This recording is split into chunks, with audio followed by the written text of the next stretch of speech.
ভাবুন তো, একটি মার্কিন যুদ্ধজাহাজ টানা প্রায় 9 মাস ধরে সমুদ্রে রয়েছে, বন্দরে ফেরার কোনো সুযোগ নেই।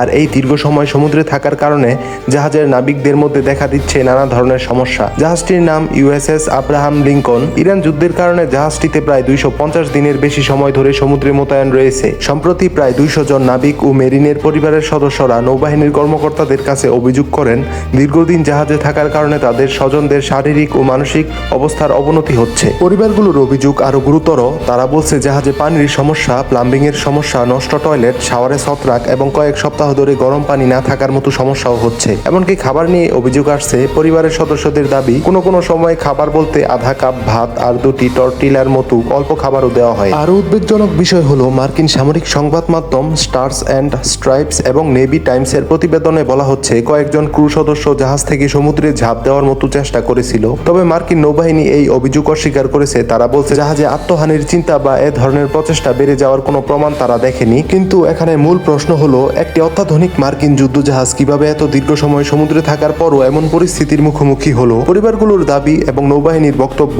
দুটি পক্ষের কথাই এখন সামনে এসেছে। আর এই ঘটনা মার্কিন নৌবাহিনীর দীর্ঘমেয়াদী মোতায়েন ব্যবস্থা নিয়ে নতুন করে প্রশ্ন তুলছে।